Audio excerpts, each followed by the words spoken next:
Testing. Is it working? Okay. You are all welcome here today in the rich assortment of languages, cultures, and hues, each contributing to the mosaic of our shared humanity. You are welcome here.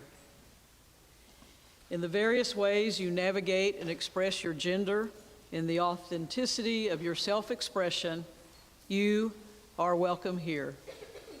In the depth and breadth of your love, in the myriad forms it takes, you are welcome here.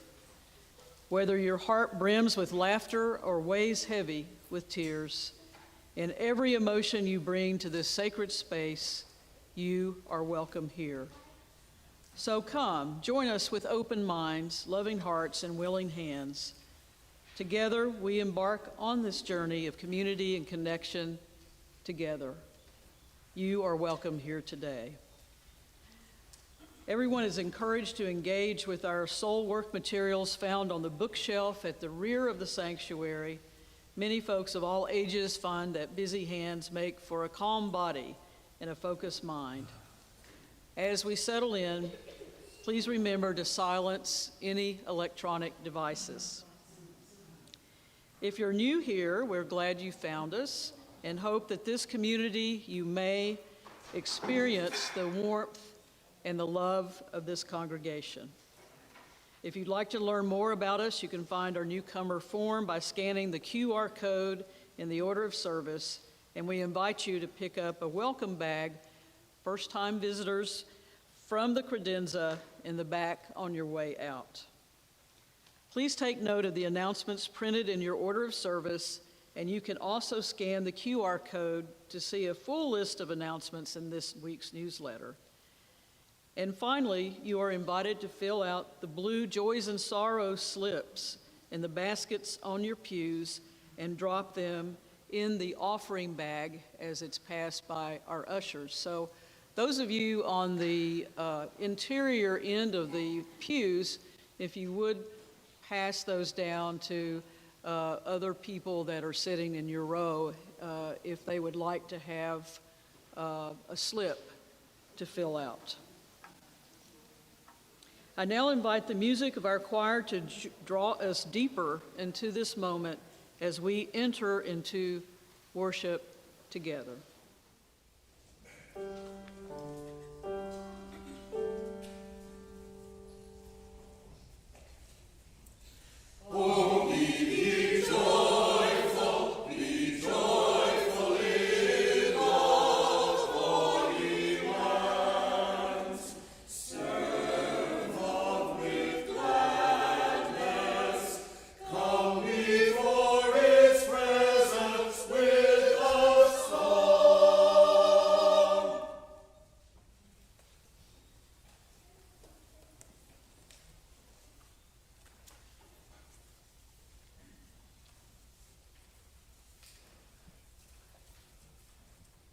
Good morning.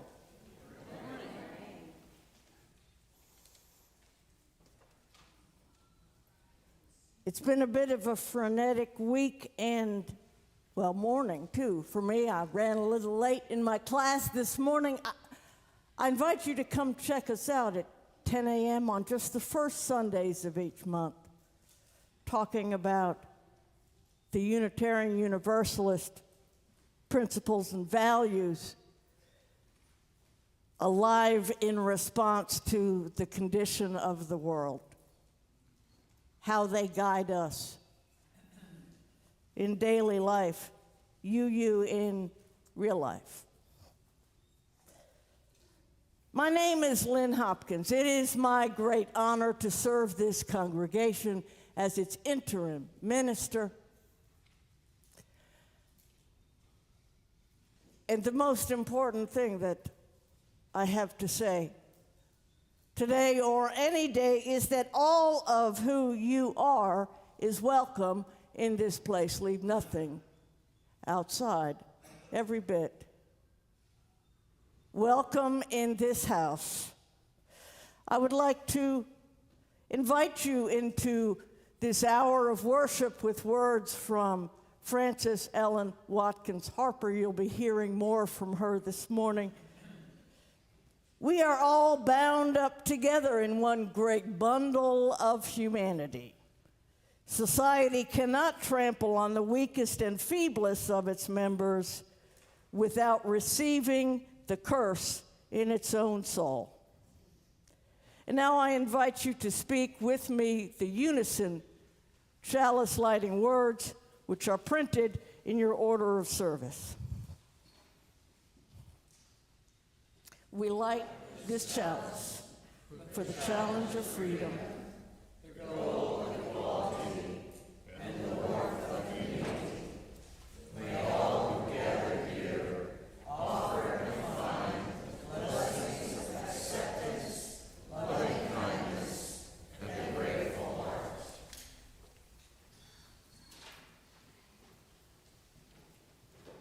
And now, if you will please rise as you are willing and able and join in singing together number 318, We Would Be One.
Good morning again. I am Jessica Lakeman. I use she, her pronouns, and I am your Director of Lifespan Faith Development here at Church of the River. And it is good to be with you this morning. Now this month, for the rest of the month of March, we are going to be practicing paying attention. So let's warm up that muscle, shall we? So without turning your head, raise your hand if you can spot something in this room that is red. No moving your hand. Head, move your hand, not your head. Now, raise your other hand if you can hear a sound in this room other than my voice.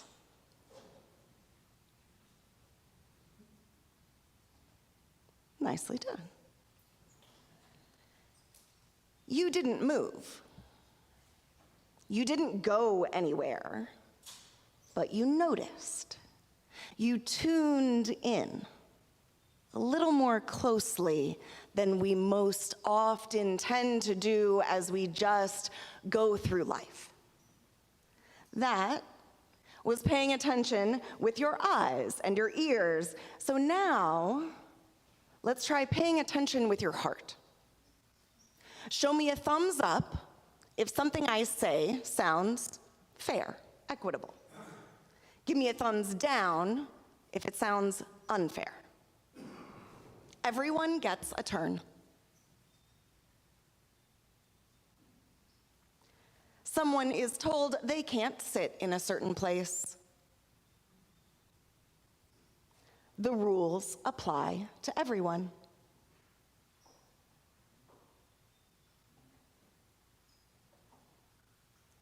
Someone is treated differently because of the color of their skin,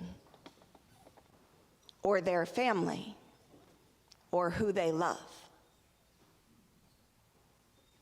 Now, how did you know? Nobody gave you a rule book when you walked in this morning, right? No, was there one hiding in the order of service this morning? The answers to Jessica's questions are no. You had that feeling, right? Wait, that's not right. It is a feeling that people have felt in their hearts and in their bodies and minds for generations. And throughout history, there are people who choose not just to feel it, but then to take action based on that feeling. One such person was Frances Ellen Watkins Harper, who Reverend Lynn offered us some of her words as our opening words today. She lived in the 1800s. She was a poet and a speaker, and she worked to end slavery. She worked for women's rights, and she has a special connection to us. She was part of the Unitarian movement at the time, part of the stream of faith that would one day become the Unitarian Universalism that we know today. She is also remembered as the first Black woman to be published in the United States of America. Think about that for a second. In a time when many people tried and were successful, let me be clear, at a time when many Black voices were silenced, she spoke, she wrote, she published, and she made sure that her words were heard. And when she was told to give up her seat on a stagecoach because she was Black, she refused. She paid attention to the feeling of unfairness and then chose to act by writing, by speaking, by saying no. Because paying attention matters, but paying attention alone doesn't change the world. Action does. There's a phrase that many activists use today. Ancestors, I understand the assignment. It means the people before us noticed injustice and carried something forward. Frances Ellen Watkins Harper understood her assignment. And now we inherit ours. Not the whole world, not everything at once. We talked about that last week, those of you who were here. What did we talk about last week? What is yours to do? Is it everything? No. But it is something. So, the next time that you feel that that's not right feeling, what could happen next? Maybe you speak up. Maybe you sit beside someone who's being left out. Maybe you ask a question, or maybe you refuse to move.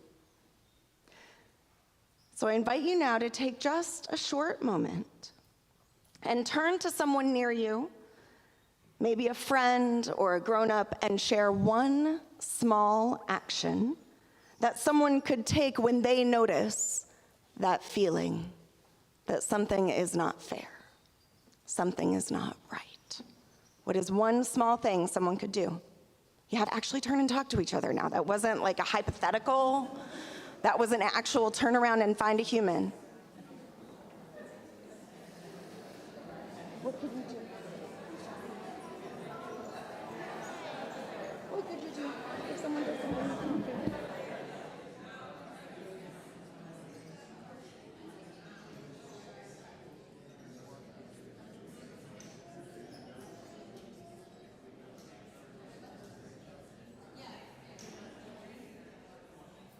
Friends.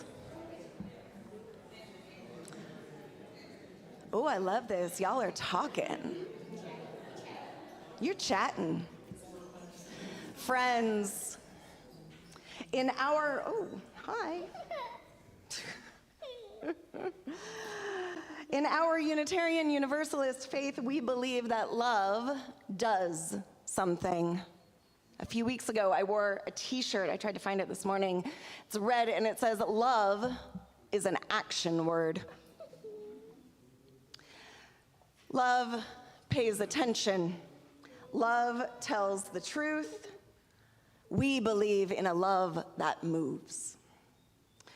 This week, may we practice noticing, and Charlotte, may we practice keeping our hands to ourselves, and may we be brave enough to act. Now, grown-ups, if you will join me in blessing our young people as we send them out to their activities. Grown-ups, will you raise your blessing hands in the air and repeat after me? You are beloved. You are sacred. You are powerful. Go in peace.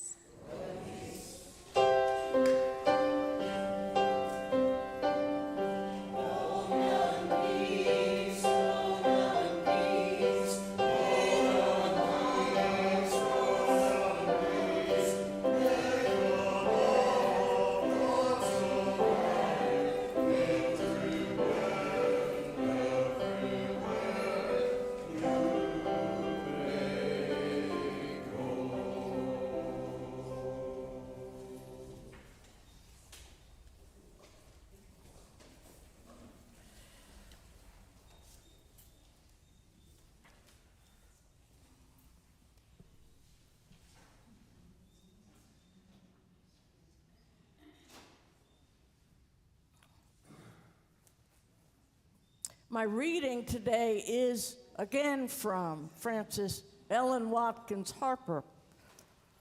She was such a prolific writer and gave us poetry and prose, and it was challenging for me to choose one, but to hear her express joy lifted me. So I offer you a letter written on September 12th, 1856, and published in her first volume, one of the prose pieces published in the volume called Poems on Miscellaneous Subjects. My dear friend, I have just returned from Canada today. I gave one lecture at Toronto, which was well attended. Well, I have gazed for the first time upon free land. And would you believe it, tears sprang to my eyes. Oh, it was a glorious sight to gaze for the first time on a land where a poor slave flying from our glorious land of liberty, with a parenthetical exclamation mark, would find in a moment his fetters broken, his shackled loosed. And whatever he was in the land of Washington, beneath the shadow of Bunker Hill Monument or even Plymouth Rock, here he becomes a man and a brother. I had gazed on Harper's Ferry, or rather the rock at the ferry, towering up in simple grandeur with the gentle Potomac gliding peacefully by its feet, and felt that was God's masonry, and my soul had expanded in gazing on its sublimity. I had seen the ocean singing its wild chorus of sounding waves, an ecstasy had thrilled upon the living chords of my heart, I have then seen the rainbow-crowned Niagara girdled with grandeur and robed with glory, chanting the choral hymn of omnipotence, but none of the sights have melted me as the first sight of free land. Towering mountains, lifting their hoary summits to catch the first faint flush of day when the sunbeams kiss the shadows from morning's drowsy face, may expand and exalt your soul. The first view of the ocean may fill you with strange ecstasy and delight. Niagara, the great glorious Niagara, may hush your spirit with its ceaseless thunder. It may charm you with its robe of crested spray and rainbow crown. But the land of freedom has a lesson of deeper significance than foaming waves or towering mountains. It carries the heart back to that heroic struggle for emancipation in Great Britain, in which the great heart of the people throbbed for liberty, and the mighty pulse of the nation beat for freedom, till nearly 800,000 men, women, and children arose, redeemed from bondage and freed from chains.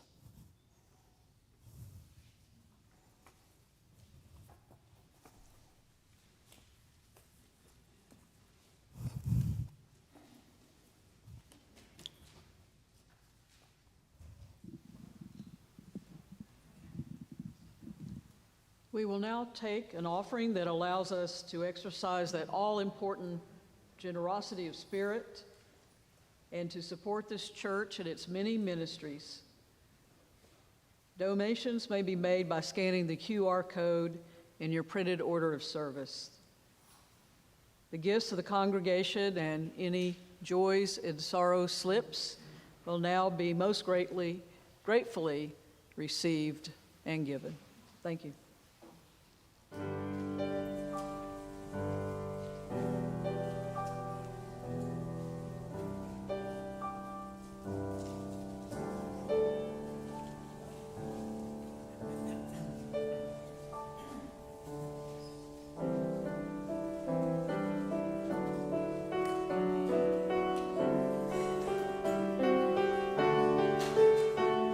My life was on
How indeed.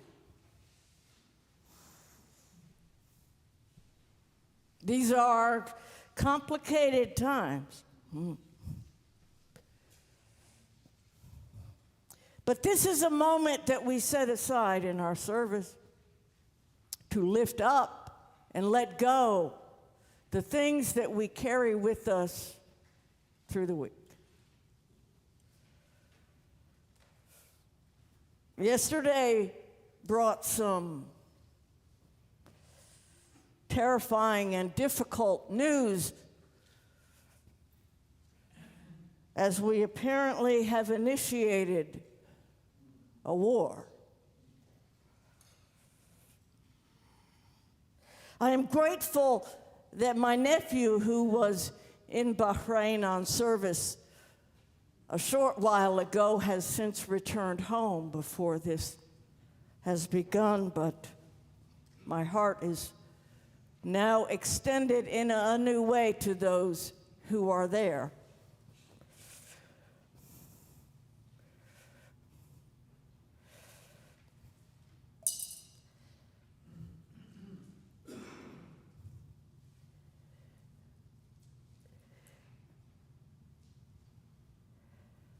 I'm grateful to Gordon and Lisa and Courtney and Lauren, who came out yesterday on a Saturday morning, no less. I dragged them out into service for an executive committee meeting, and we made good work. And I'm so thankful for so many people so invested in the work of this congregation.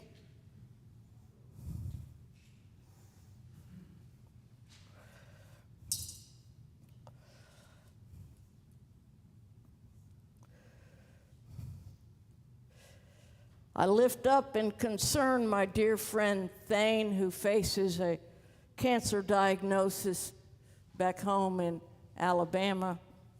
We are grateful for the early detection and hope for full recovery.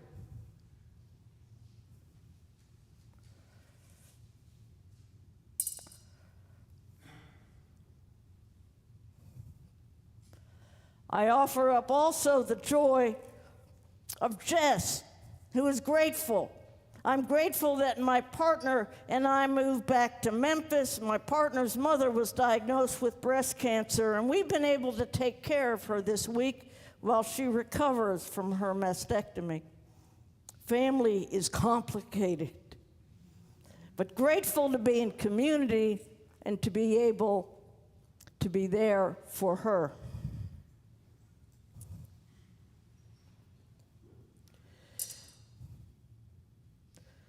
I lift up in concern our own Carolyn, who was in surgery on Friday and is recovering now in Methodist Hospital in Olive Branch, and we'll be there for a while.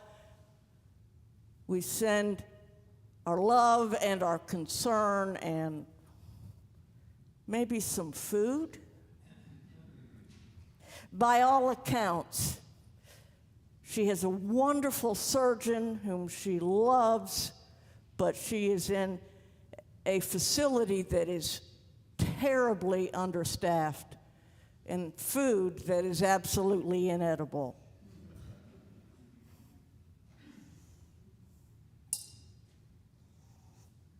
I invite you to come, if you would like, to take a stone from the bowl and release it into the cleansing waters of our gathered community.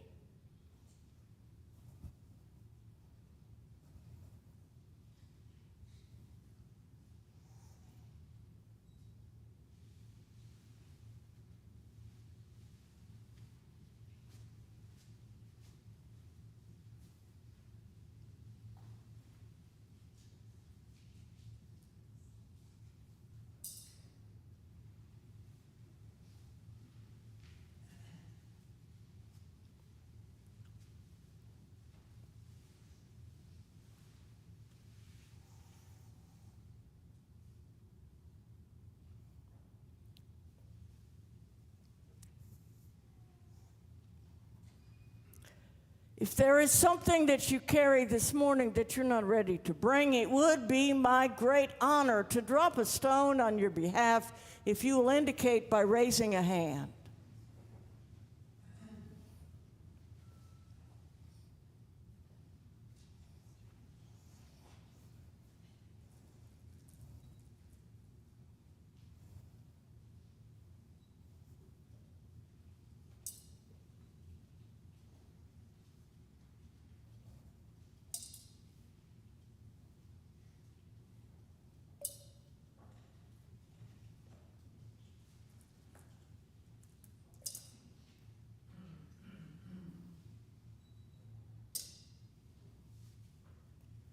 Please join me now in an attitude of prayer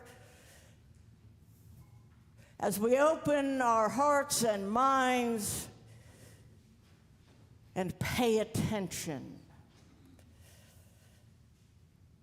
to the air that we breathe, to our own beating heart, to the presence of friends and strangers among us, all held in love and compassion. We offer gratitude for this opportunity to be together as a free faith.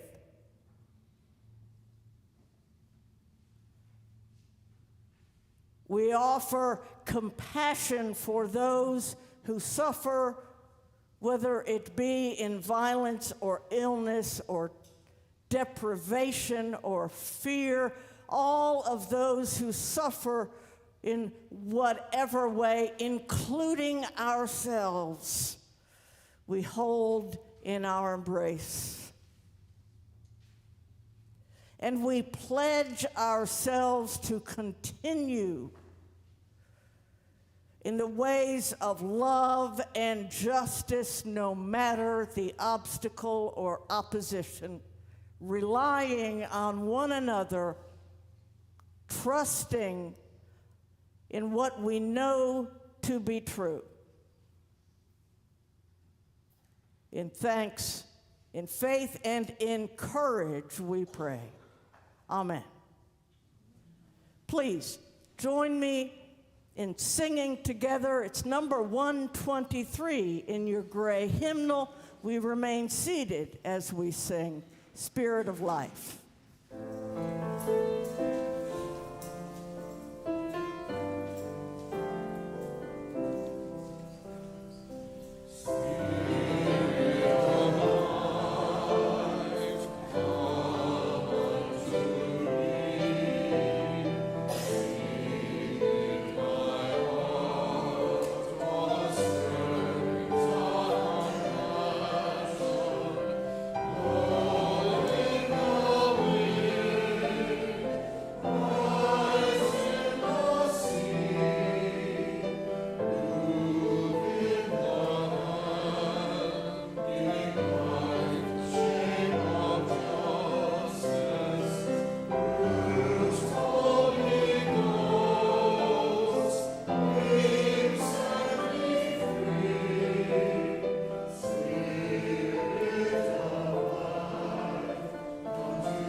So in their wisdom, the folks at Soul Matters, which is the organization that produces a list of monthly themes and materials to support them, gave us for this month, Pay Attention. Paying attention. And, the first thing in my mind when I hear that is the practice of mindfulness. Be here now. But there is so much. There is so much demand on our attention these days. and I just feel broke from paying attention. I mean, right now, I hear the call of the people in Gaza and in Israel and in Jordan and in Lebanon and in Iraq and in the United Arab Emirates and in Turkey and in Pakistan and in Afghanistan and in Crimea and in Ukraine and in South Sudan and in Nigeria, and oh my God, I could go on. There are so many demands on my attention, and all of them worthy. And then there is just, regular real life. I have a home. I got to prepare food. I got to pay bills. I got to take care of a spouse. I got to pay attention when I'm driving down the freeway. I feel broke from paying attention. Too much. And yes, it is true, I have said before, I do struggle with attention deficit, but really, that's not a shortage of attention. It's just a kind of different orientation and direction. Attention is more challenging to manage for folks of my particular brand of neurodivergence, but it's not that I don't have as much as you, so I really believe that it's not just me. I believe that it's not just me feeling broke right now from paying attention. One of the things I do, one of the expressions I have of my attention, the embodied act of paying attention, is I show up for events of public witness, protests, rallies, stuff like that.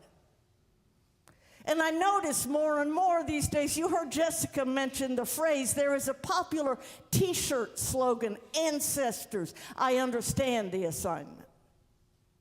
It's particularly popular among women of color who have lived a life on the shoulders of those who have struggled in incomprehensible ways in previous generations. The assignment to move forward, the assignment to continue bending that arc, the moral arc of history toward justice.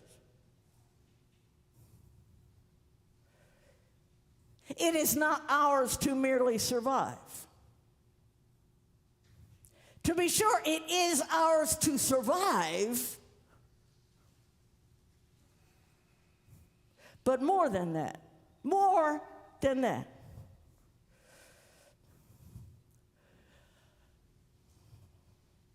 The prophet Assata Shakur tells us it is your duty to fight for your freedom, and it is your duty to win.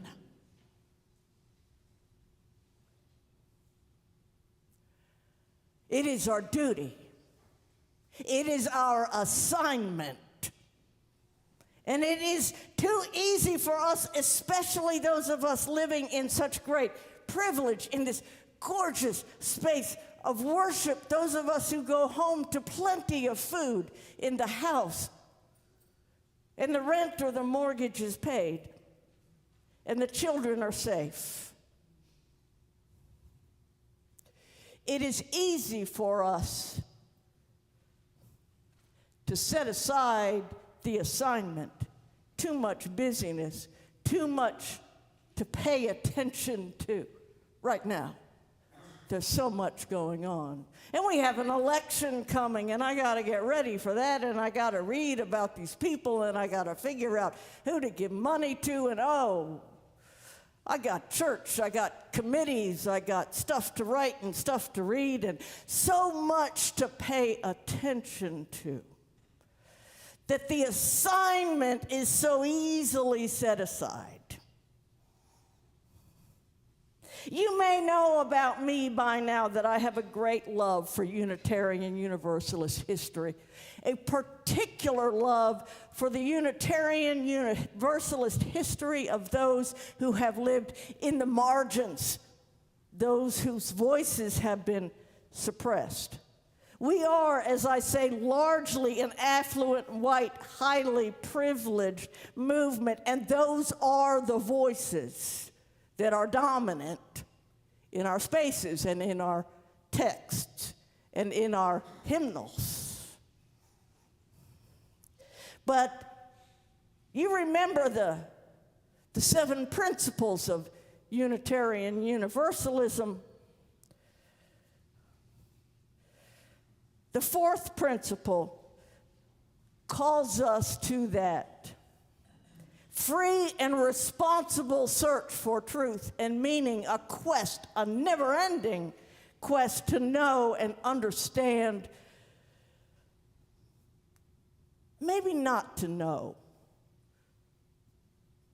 maybe not to understand, but to be touched by sources of wisdom, lived experience, and perspectives different from our own. Honestly, we can never know or understand the lives of others. But to me, that 4th principle especially, in the very first principle that tells us that we affirm and promote the inherent worth and dignity of every person. Not all people, but every single person. These things call me to reach out and seek out voices from the margins. Voices that are not dominant in our system. Voices that you are not likely to hear if you pick up a book written by prominent UU historian Conrad Wright. I recommend his work, but you're not going to hear the trans voices, the Latina voices, the disabled voices, the voices of color, the voices of diversity. Those are the things that I don't normally come across in my daily life and therefore have to deliberately seek out. And this is why I so love this aspect of our history. And Frances Ellen Watkins Harper was such a voice. I don't know where she got it. I got to tell you, once in a while, there just comes a person in history that makes you say, wow. She was born in 1825 in a land where in half of the territory, it was a legitimate, approved, legal practice to own human beings. Like her. She was born to parents who were in the status of being free people, as though it makes sense for that to be a status.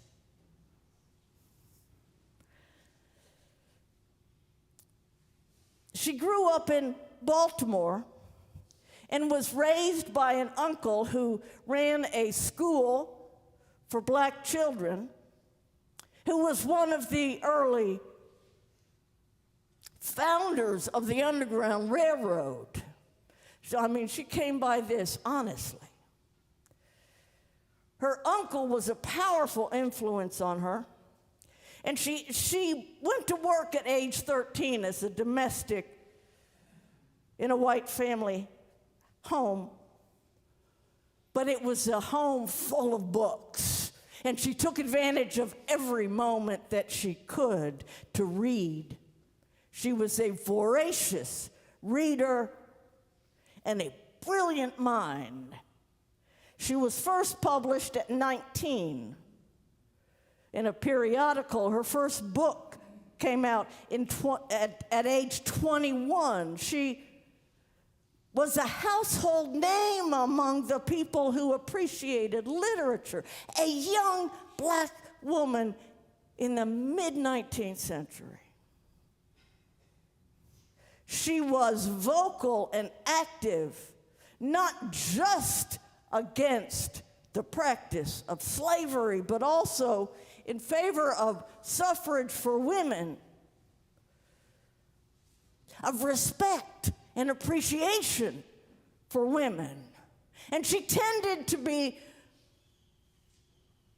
very straightforward in her spoken words, enough that she sometimes did get herself in a bit of trouble. But one of the works, I said it was difficult for me to choose one. One of the works from that volume that I read from this morning talks about the attitude towards black people as being ignorant and incapable.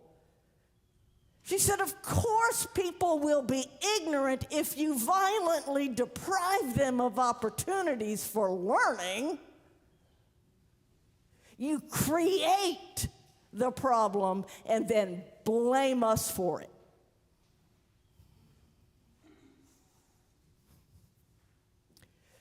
There is so much I hear echo in this world today in the writings of Frances Ellen Watkins Harper.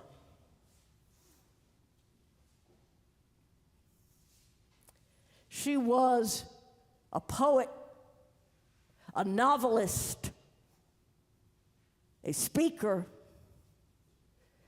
But look, she was a black woman at a time when these bands of violent slave catchers were on the run throughout the country. It was not a safe thing to be a black woman anywhere in this country, regardless of legal status, and yet she could not be silenced. She understood that we are bound up together.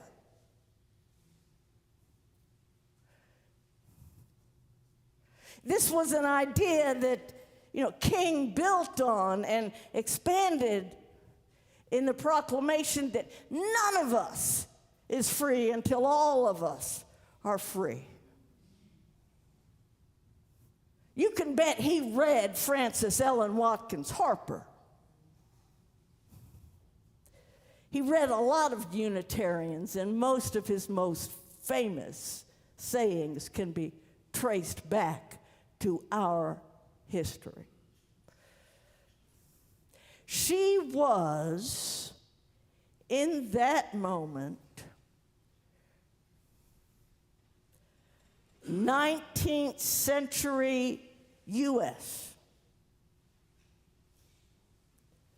unwilling to be silent.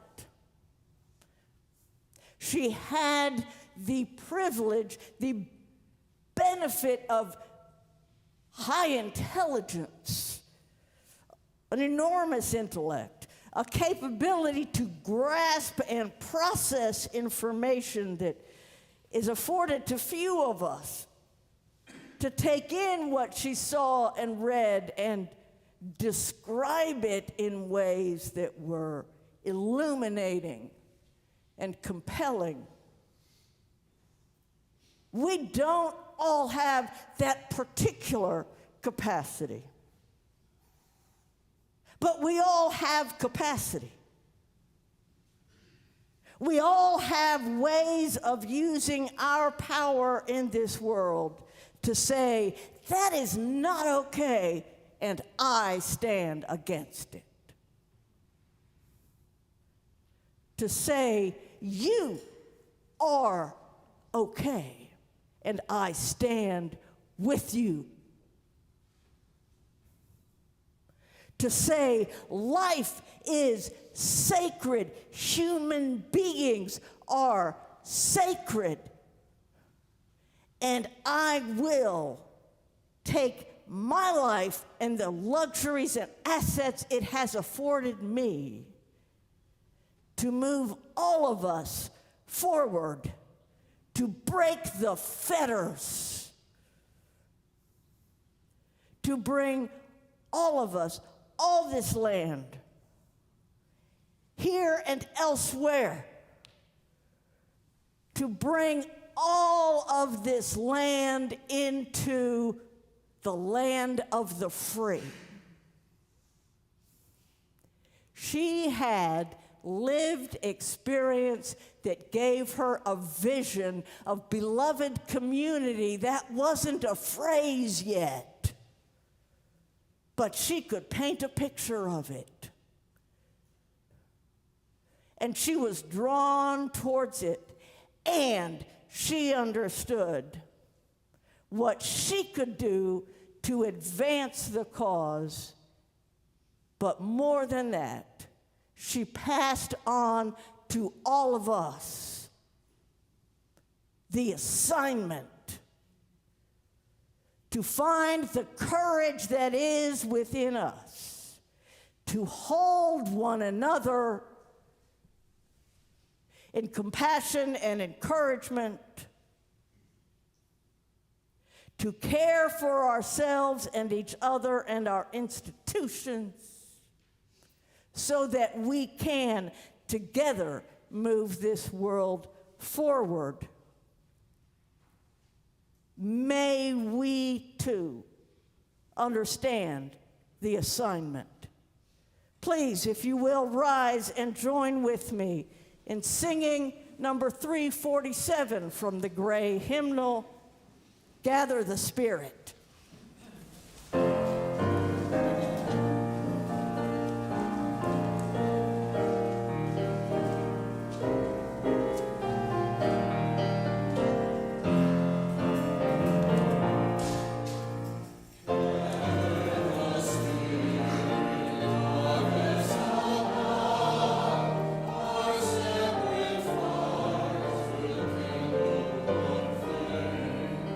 Angels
Let us now say in unison the extinguishing of the chalice found in your order of service. As we extinguish this flame, may the spirit of freedom guide our actions. May equality be our constant pursuit, and may the bonds of community remain strong. May we carry the blessings of acceptance, loving kindness, and a grateful heart with us, that we may offer them to a bruised and hurting world. May the voice of our ancestors ignite your courage, illuminate your path, strengthen your resolve, and hold you always in their comforting embrace. Please come join us for coffee in the Mississippi River Room. And for now, our service has ended. May our service begin.